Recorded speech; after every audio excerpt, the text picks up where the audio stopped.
Bonjour à tous mes abonnés, aux frères et sœurs et aux amis. Ah oui, je voulais dire à ceux qui mettent des pouces en bas, vous n'avez pas autre chose à faire?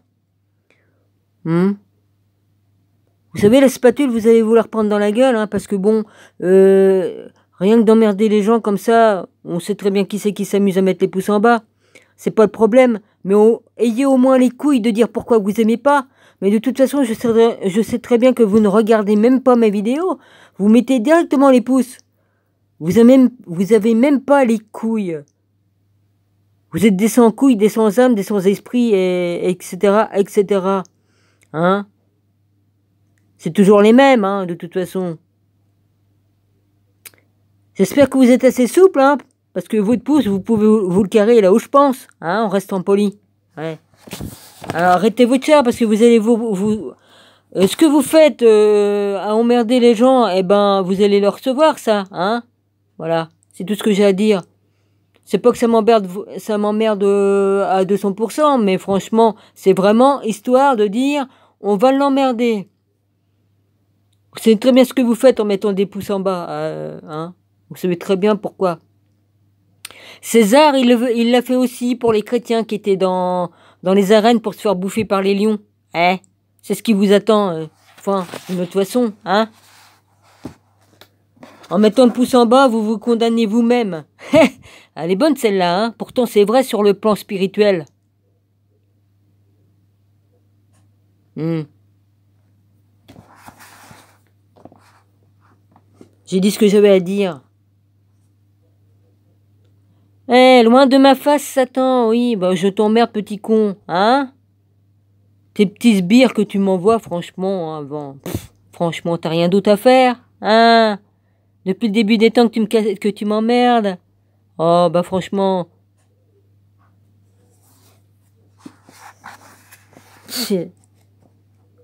Bon, bah j'y vais, moi. J'ai perdu 2-11. Oh là là, pour des petits cons qui en vaut même pas la peine. Bah, même pas les couilles de dire, on n'aime pas tes vidéos, tu nous casses les couilles, tu nous fais chier. Bah, dites au moins, mais non. Mais non. C'est comme ça, les fourbes, les hypocrites, les menteurs, enfin bref, etc., etc. Enoch, il apparaît dans la Bible, livre de la Genèse 5, 18-24. Comme grand-père de Mathusalem, le texte précise qu'il fut soudain emporté par Dieu. Livre d'Enoch. Après avoir appartenu à la Bible, le livre d'Enoch fut déclaré hérétique au IIIe siècle parce qu'il développait en détail le chapitre 6 de la Genèse où il est dit que quelques anges se révoltèrent contre Dieu et décidèrent de descendre sur terre pour épouser les filles des hommes. Ah oui, ça gêne ça. Ça gêne de dire que les anges déchus qui sont descendus sur terre ont forniqué avec les femmes. Ah ouais, non, ça gêne de trop ça. Pourtant, c'est une grande vérité. Avant 1950, le livre d'Enoch ayant été détruit à partir du IIIe siècle, il a disparu totalement de la circulation pendant 1400 ans, redécouvert en Éthiopie au XVIIIe siècle et traduit au XIXe. Il a été déclaré à nouveau comme l'œuvre d'un faussaire à cause de l'évident anachronisme des 80 passages du Nouveau Testament qui s'y trouvent. Après 1950, la découverte de livres d'Enoch dans les manuscrits de la mer Morte a tout changé, daté entre moins 300 et moins 200. Ce n'était évidemment plus l'œuvre d'un faussaire. Du coup, cet anachronisme en a épaissi le mystère.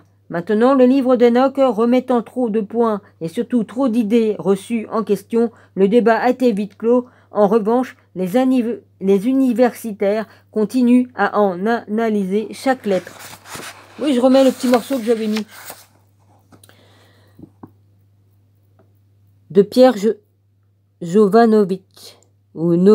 Jovanovic. Excusez-moi. Disponible Enoch, dialogue avec Dieu et les anges. Document, édition Jardin des Livres avec Anne-Marie Brouillant. Si vous voulez vous l'achetez, vous l'achetez. Vous faites comme vous voulez. Disponible, enquête sur l'existence des anges gardiens. Celui-là, je l'ai lu. Après, il y a le prêtre du temple. Bon, bah, après, il y a tout un tas de livres. Hein. L'archange Gabriel, je l'avais. Biographie de l'archange Gabriel. Je l'ai lu. L'explorateur de l'au-delà, celui-là, je crois que je l'ai lu aussi. Alors, Dieu a fait toutes choses visibles et je recommence. Dieu a fait toutes choses visibles de l'invisible, lui demeure invisible. Aussi, je vous informe de ces choses, mes enfants. Pour cela, je distribue les livres à vos enfants et à toutes vos générations à venir. Parmi les nations qui craindront Dieu, quelques accueillent ces livres et les aiment plus que les nourritures et douceurs terrestres. Oh bah ça, c'est sûr que je les aime plus que la nourriture et tout ça. C'est ma nourriture, c'est pour ça que je tiens le coup sur cette terre, c'est parce que je lis la parole de Dieu. Ouais, parce que la parole de Dieu nous nourrit. Elle nourrit notre âme, elle nourrit notre cœur, etc., etc. C'est ça la vraie vie. Et non pas la luxure et puis, oh, avoir beaucoup d'or, des diamants, tout ça. Tout ça, c'est de la merde. La vraie richesse, ça vient du ciel. Ouais. Je continue. Et les aimant plus que la nourriture et douceur terrestre, et surtout qu'elles les lisent afin d'appliquer leur contenu. Mais ceux qui ne comprennent pas le Seigneur, qui ne craignent pas Dieu, et qui n'acceptent pas les livres, un terrible jugement les attend. Comme ceux qui mettent des pouces en bas, font partie de la même race.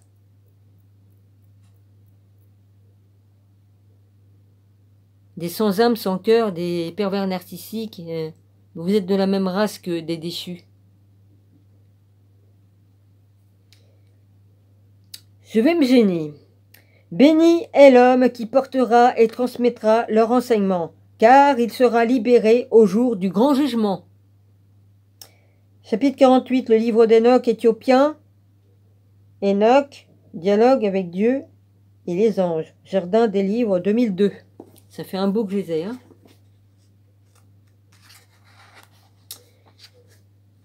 Ouais, on voit rien. Ah oui, c'est vrai, il n'est pas tourné dans le bon sens, le truc. Bah tant pis, vous verrez rien, c'est pas grave. Regardez mes mains, la main droite d'un simple mortel. Mais moi, j'ai vu la main droite de Dieu remplir le ciel d'étoiles uniquement pour m'aider à comprendre comment il a créé toutes choses. Enoch parlant de Dieu. Je maudis l'ignorance, Dieu s'adressant à Enoch. Oh bah l'ignorance, c'est une... C'est vrai, hein, il a bien raison. Et puis en plus, Satan, il aime bien qu'on soit dans l'ignorance, parce qu'on ne peut pas le contrer. Ah, bah oui, si tu sais rien du tout, tu te fais avoir plus facilement. Ah là là. Oui. Dossier historique du livre d'Enoch, Slavonique, Pierre Jovanovic. Qu'est-ce qu'il marque ici? Titre, Épître d'Enoch, 6 feuilles. Épître d'Enoch, 8 feuilles. Codex Klukdov, livre des secrets d'Enoch, livre des secrets d'Enoch. Code de base Barsov, 1 et 2. Code Uvarov, numéro 3. Codex de Vienne, manuscrit de Jassimirskij. Kaiji, il y a au bout. Livre des secrets d'Enoch, Codex de Klurdov, Codex de Saint-Serge, Codex de Nessine, Codex de Rumjamsev, je sais pas le prononcer. Manuscrit de l'or, fragment. Ouais, puis il y a tout un tas de trucs. Il y a les langues, il y a le grec, il y a le russe, il y a le serbe, il y a le moldave, il y a le russe norgorov. Il y a plusieurs langues dans le russe. Serbe provenant du russe, moyenne bulgare de Moldavie, estrée, il y a rutène de Moldova, enfin bref, il y a tout ça. Bon. L'incroyable réputation du livre d'Enoch. Il a toujours été dit que le livre d'Enoch portait chance à toute personne qui en possédait une copie. Cette légende vient sans doute de cette phrase d'Enoch au chapitre 48 de la version éthiopienne. Dieu a fait toutes choses visibles de l'invisible, lui demeure invisible. Après, il manque un mot. Pour cela, je distribue les livres à vos enfants et à toutes vos générations à venir parmi les nations qui craindront Dieu, qu'elles accueillent ces livres et les aiment plus que la nourriture et douceur terrestre, et surtout qu'elles les lisent afin d'appliquer leur contenu. Après, il manque un mot. Béni est l'homme qui portera et transmettra leur enseignement, car il sera libéré au jour du grand jugement. Amen. C'est une grande vérité. Sachant que ces lignes ont été écrites voici moins de 2300 ans, le temps a donné à cette bénédiction un certain poids, indépendamment de sa garantie absolue d'obtenir une entrée VIP pour le jour du jugement dernier. Même la Bible n'offre pas une telle assurance. On comprend dès lors pourquoi les rabbins, puis les prêtres catholiques ont condamné le livre d'Enoch avec lui. Ils perdaient leur clientèle. Ah, évidemment qu'ils perdaient leur clientèle. Hein, les cathos, ils ont menti. Et ils sont maudits de Dieu parce qu'ils ont retiré des écrits sacrés. Ils ont enlevé Enoch qui était un grand prophète, que ce soit les catholiques ou certains juifs qui se disaient juifs ou d'autres juifs qui sont pas. Il y a les autres, les orthodoxes, il y a les autres et puis les autres, il y en a plusieurs sortes, ouais. Tous ceux qui ont rejeté Jésus, hein, qui n'ont pas accepté Jésus en tant que Dieu. Faut dire ce qu'il dit, il faut dire ce qui est, hein. Faut dire, y a pas. Page 93, Enoch, dialogue avec Dieu et les anges, tome 1 de ce livre. Tu vois, il y a, comme vous pouvez voir, il y a plusieurs, c'est bien plus encore détaillé là-dedans. Mais peut-être est-ce aussi parce que la présence de Dieu est quasiment palpable dans les descriptions d'Enoch, et plus particulièrement dans sa version slavonique. Si Enoch est un peu ennuyeux lorsqu'il tense ses semblables, il ne l'est plus dès qu'il raconte son voyage hors du corps en compagnie d'anges et devient totalement lyrique lorsqu'il rencontre Dieu. On sent clairement qu'il a vécu cette expérience et qu'à cet instant, sa façon d'écrire n'a rien à envier à Dante. Preuve en est la seconde partie du livre, son retour dans son corps, qui est, du point de vue littéraire, quelconque. Bah oui, les sorties de corps, c'est normal, on sort de notre corps et on voyage. Moi, je voyage la nuit et je vais là-haut. C'est tout. Sauf qu'il y a des cons qui m'ont fait de la magie pendant un moment, hein, et que je voyais pas où j'allais après. Bah voyons, la jalousie, qu'est-ce que ça fait pas faire? Ouais. Vous inquiétez pas. Chacun reçoit selon ses fruits. Amen.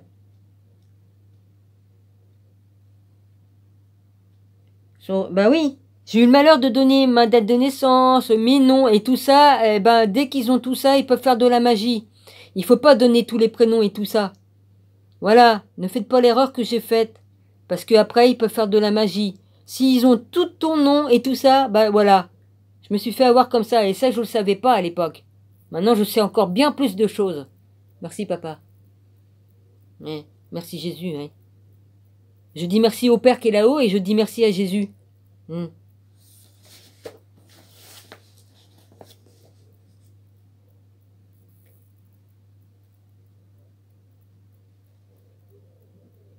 Alors,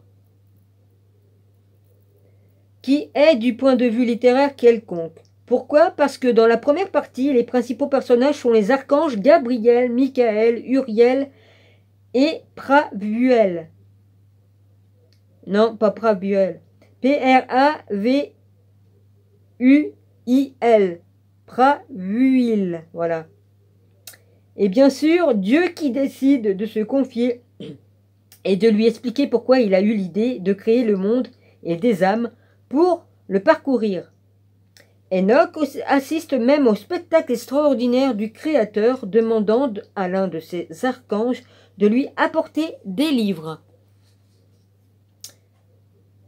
Pravuil, apporte-moi les livres de ma bibliothèque ainsi qu'un roseau pour écrire et donne-les à Enoch. Donne-lui également les livres de ton choix, ceux qui réconfortent. On apprend ainsi que Dieu possède une bibliothèque. Ben, j'y suis allé. J'ai eu la chance de me retrouver là-bas. On apprend aussi que Dieu possède une bibliothèque avec un rayon bien-être puisqu'il précise « Voilà tout ce que j'ai dit ». Après, il manque un mot. « Et tout ce que j'ai dans ma grande sagesse écrit dans des livres, toutes ces choses que j'ai conçues et créées, du sommet de la fondation jusqu'au bas. » Et là, Dieu prononce cette phrase qui, à elle seule, résume tout son mystère et toute sa mélancolie, mais aussi toute sa splendeur. Ah, là aussi, tu avais de la mélancolie, Seigneur. Hein? Remarque, Dieu n'a pas changé. Hein? Pourtant, si même le soleil a trouvé la paix dans sa course, moi, parce que je créais toutes choses et parce que j'ai conçu l'idée de placer des fondations et de créer des créatures visibles, je ne trouve jamais la paix. Le fait de disposer d'une bibliothèque trahit l'attachement de Dieu au livre. Eh ben moi, je suis né avec un livre à la main, pratiquement, Seigneur Jésus. Ben oui, ils m'ont jamais quitté les livres, toute ma vie. Confirmé par cette phrase terrible prononcée un peu plus loin, je maudis l'ignorance. D'ailleurs, en cadeau de départ, Dieu offre à Enoch des livres et 2 anges. Eh ben, moi aussi j'ai 2 anges. C'est marrant ça. Je te donne les anges Sariel et Raguiel. Moi c'est Samaël, je crois que j'ai, puis l'autre j'ai oublié le nom, mon rabbi.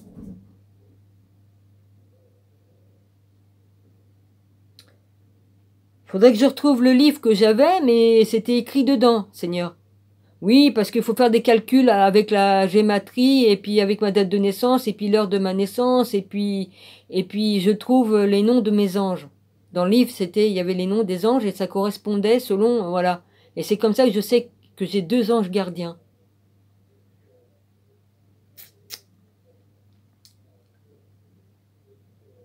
Qui t'ont conduit jusqu'ici, ainsi que des livres. Mais s'ils les offrent, c'est avec une idée très précise derrière la tête. Combien qu'il me reste? 17? Oh la vache. Donne aux hommes... Ouais, j'ai perdu du temps avec les autres abrutis là qui me font chier. Enfin bref, qui me font chier, oui et non, mais... Écoutez, arrêtez de mettre des pouces parce que la malédiction va s'abattre sur vous. De toute façon, votre punition, vous l'avez au bout du nez. Hein. C'est vous qui vous faites du mal à vous-même. Hein. Voilà, c'est tout ce que j'ai à dire. Des livres écrits à la main, et ils les liront, et me connaîtront comme créateur de toutes choses. Ils comprendront qu'il n'y a pas d'autre Dieu que moi. Laisse-les distribuer les livres que tu as écrits aux enfants de tes enfants, génération après génération, nation après nation, et je te donne à toi, Enoch, mon intercesseur, l'archistratège Michael, pour les écrits de tes pères. Hein, les gars? Je descends d'Enoch, moi aussi. Bah oui, j'y étais. J'étais l'épouse de Seth. Seth, il faisait partie de la famille de Enoch.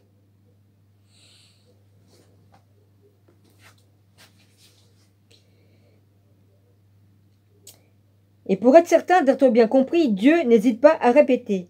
Je te dis que tous peuvent lire et comprendre qu'il n'y a pas d'autre Dieu que moi, et qu'ils peuvent toujours suivre mes commandements et commencer à lire et se servir dans les livres que tu as écrits.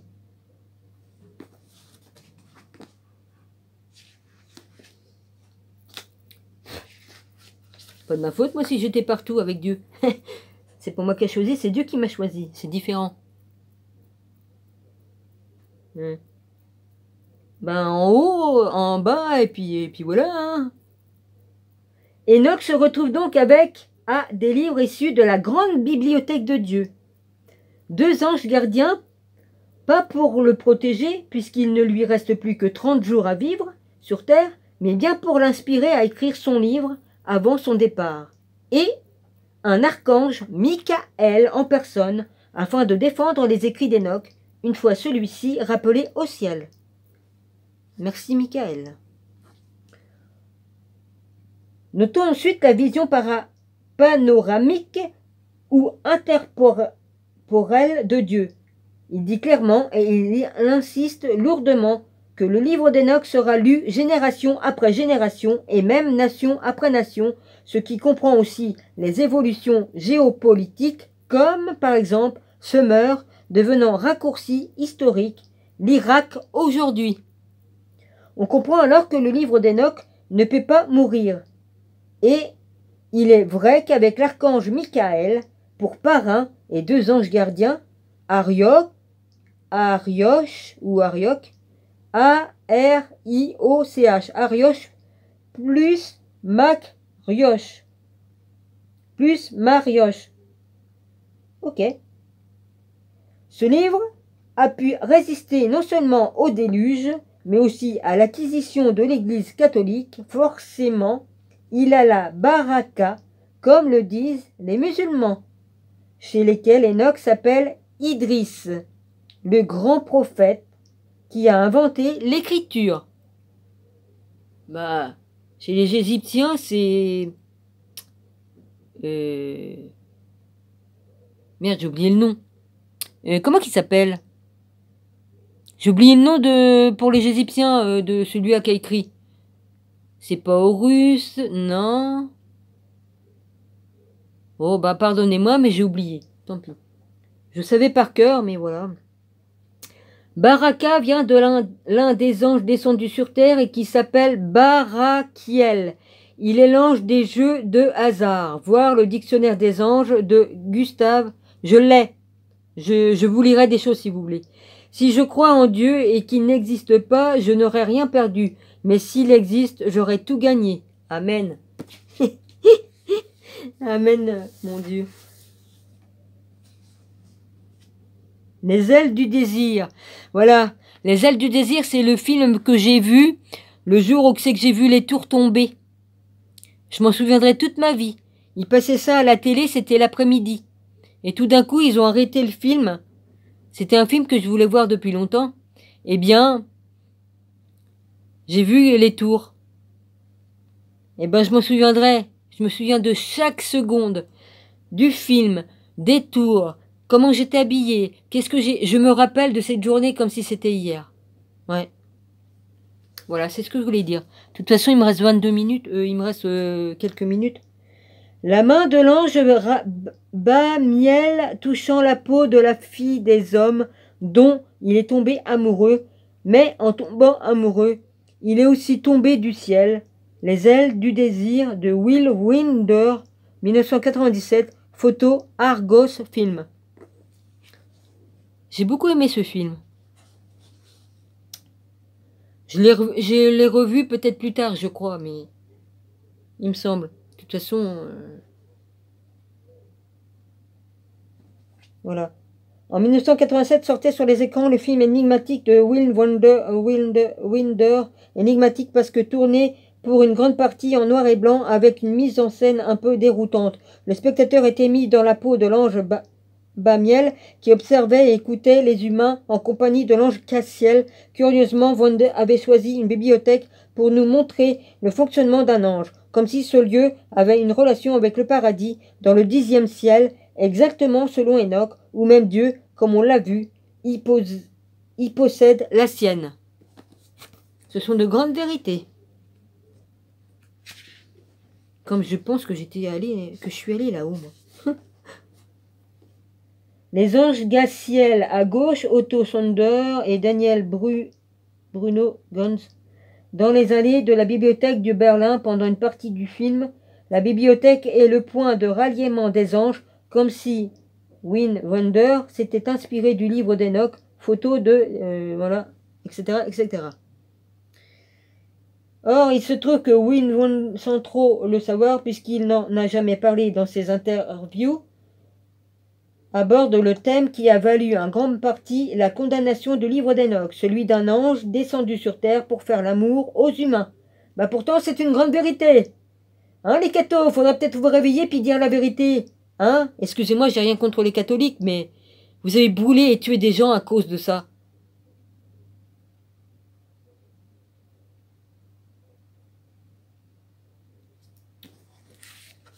Vous m'avez brûlé comme sorcière au Moyen-Âge.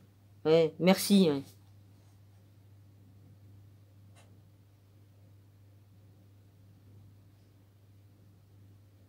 Et qui parle au Moyen-Âge ou avant, hein, parce que du temps des druides, hein, vas-y. Hein. Bon. Pendant l'époque de Summer, qu'une divinité s'éprenne d'une jeune femme n'avait rien de choquant. Témoin de cette tablette sumérienne référencée comme le sait. Ouais, bah ça c'est ce que j'ai pas pu vous montrer tout à l'heure. Et qui parle d'une jeune dieu tombé amoureux de la fille d'un grand prêtre de Ninab. Le jeune Martu se plaignait ainsi de sa mère, elle-même déesse. Hein? Dieu m'a cité, j'ai des amis qui ont pris femme, j'ai des compagnons qui ont pris femme dans ma cité, et contrairement à mes amis, je n'ai pas pris de femme, je n'ai pas de femme et je n'ai pas d'enfant. Sa mère lui demanda alors si la femme qu'il désirait appréciait son regard, et consentit à leur union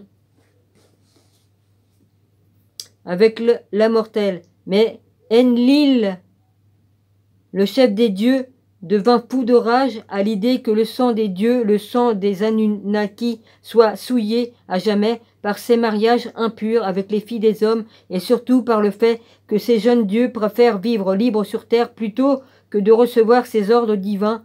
Et de rage, Enlil décréta « Je vais effacer tous ceux que j'ai créés de la face de la terre ». Cette tablette serait-elle la source originelle du livre d'Enoch? Toujours est-il que le texte a été repris par le rédacteur de la Genèse au chapitre 6. Ouais, bah il reste 14 secondes, alors... Et il arriva quand les hommes commencent à se multiplier sur la face de la terre et que les filles leur